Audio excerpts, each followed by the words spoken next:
It seems that you can't go wrong if you're investing or collecting Charizard Pokemon cards. From the base set, Team Rocket, all the way through to Burning Shadows, Hidden Fates, Shining Fates, Charizard is undoubtedly 9 times out of 10 the chase card of the set and ends up being the most expensive. Even though Pikachu is the mascot for Pokemon, it could be argued that Charizard is actually the mascot for the card game, given how popular the Charizard cards always are and how much they can fetch. Charizards are usually expensive cards, but in this video, I'm going to share a Charizard card that you can invest in for dirt cheap. It's the one that I've been investing in over the past couple of months. It has the potential to make some really good gains for a very low buy-in. Let's get ready, shreddy, and go to find out what this card is. Are you ready for shreddy? So Shredders, welcome back to the Pokemon Card Classic with the Jacked Stacked serial thriller of Pokemon card collecting. And in today's video, I'm going to show and tell you about a Charizard card that you could potentially make some money on. This isn't financial advice, this is just a Pokemon collector talking about Pokemon cards. Just quickly, let me know down in the comments below if you are a Charizard fan. And while you're down there, hit that thumbs up button.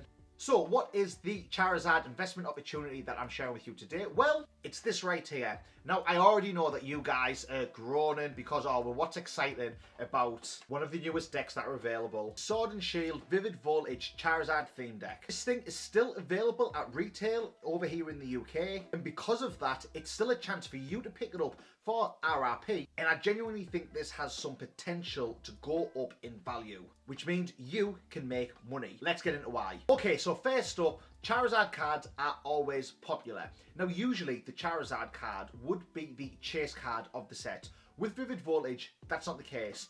This Charizard card kind of falls down a few places compared to some of those Pikachu cards we've seen in the set. But despite that, anytime we see Charizard cards in sets, there's always an excitement around them. Charizard species is hugely popular, whether it is the chase card or not.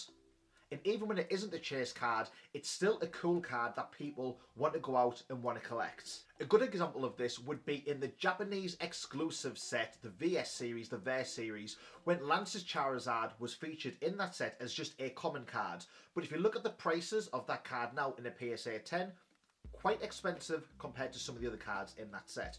Maybe it's not the most expensive, but still, it has shot up in value. Now, of course, that's a vintage card, but we can help use some of what has gone on in the past to help us kind of navigate and help us kind of figure out what could potentially happen in the future. But the popularity of Charizard alone doesn't make this a good investment. Pikachu is a popular Pokemon, but that doesn't mean that all Pikachu cards are good investments. So why is this deck and why is this Charizard a good investment? Well, it's not just the card I'm talking about, it is the deck specifically. This deck contains an exclusive Charizard card that you cannot pull from the set. It's been dubbed the Cracked Ice Hollow promo card online, and the only way to get this exact card is by having one of these decks. At the time of making this video, the PSA population report for this Cracked Ice Hollow promo is PSA 1093, PSA 995, PSA 86, and PSA 7-1. Now, I expect that we're going to see way more of these coming back when, you know, the PSA backlog does catch up and does start sending more and more cards back. But because this is an exclusive card, and because we can see there's actually, you know, a very close number of PSA 10 and PSA 9 cards, and if we add up those PSA 9 and under grades, those are actually higher than what the PSA 10 population is. It doesn't necessarily mean that the card is super hard to grade, but it also doesn't mean that the card is super easy to grade. The fact that there's so many of these being sent off for grading now, over 200s, shows that the card does have some popularity and is way more popular than the regular version of the Hollow from Vivid Voltage that you can pull from the booster packs, which only has, I think, a PSA population of 7 cards in total. Whenever we see cards that are exclusive and just can't be pulled from the regular packs, always adds a little bit of an air of speciality and a little bit of an air of uniqueness to them. And I think people, because so many people have had these cards graded, I think people are really enjoying this Charizard art. Now, that exclusivity point brings us on to point number 3 of why this deck is a good investment opportunity. The last time that we saw a Charizard card featured in a theme deck with the Team Up deck from the Sun and Moon era. Over here in the UK, decks usually retail for anywhere between £13 and £15. Sometimes you can get them up in clearance sales for as little as £9.99. The cheapest Team Up deck that I've been able to find on recent eBay listings is £43. That's well over double, almost triple in some cases, and possibly if you were able to get one for that £9.99 price point, over 4 times what it was worth when it first came out at retail. This deck shares a lot of similarities with that Team Up deck. It features a Charizard card. The Charizard card in it is an exclusive holo, different to that you can pull from the booster packs. So if we use past performance indicators of this Team Up deck and apply that, I hope and forecast that the Vivid Voltage deck will follow suit in a similar manner, it's pretty confident to say that in years to come, we could easily double, triple, quadruple our money. This of course isn't a guarantee, it's just me as a Pokemon card collector guessing what may happen. I could be completely wrong. This is not financial advice. Lastly, low print run. These bad boys right here, theme decks, typically get printed less than what booster packs will. If the cards are popular, then Pokemon's company will reprint sets. They'll pre-print, booster boxes or maybe just booster packs and put them in gift sets, tins and things like that. Typically, that doesn't happen with the theme decks. So what we've already had kind of, that's it done. When they're gone, they're gone. Now over here in the UK, these are getting harder to find, but with retail stores opening up again and lockdown finishing, you can still pick these up in some stores. But long term, the theme decks will be in a lot shorter supply than what the typical print run of booster packs and booster boxes would be, which makes it a little bit more of a scarce item.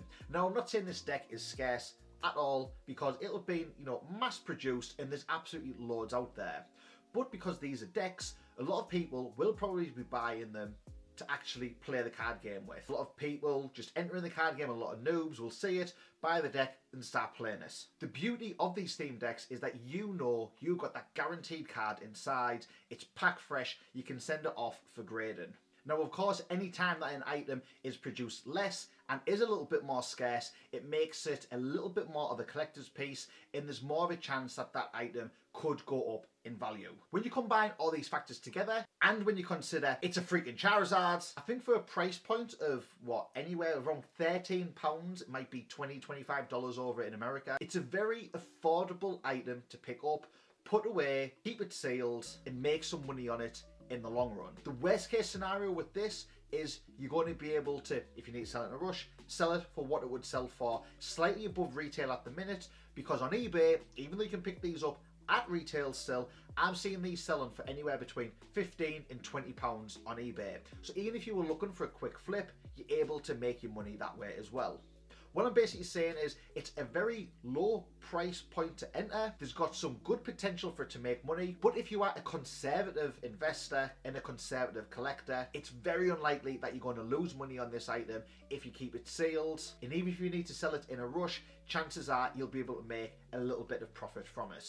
Now, of course, the other way to make money with this is by cracking it open and sending the card off for grading.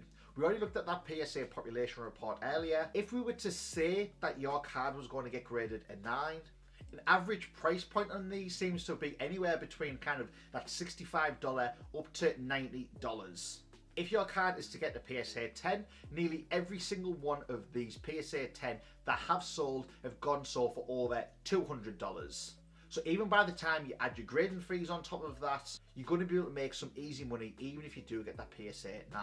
So if you're strapped for cash, on a bit of a budget and want to make some money, this is a one to potentially pick up, whether it's for your own collection or for your investment portfolio. Another way to make money would be by smashing that thumbs up button. Help this video get in front of more Pokemon card collectors. Shreddy would be very grateful. But there we have today's video, guys. I hope you've enjoyed it. I hope you've learned something from this. And if you are going to either buy one of these decks or if you've already picked these decks up, please do let me know down in the comments below. Smash that like button if you're a Charizard fan and let me know what you'd like to see in the next episode on the Pokemon Card Classic. Hit the subscribe button to be notified of all future videos, and until next time, remember that collecting ain't no gimmick, it's a lifestyle.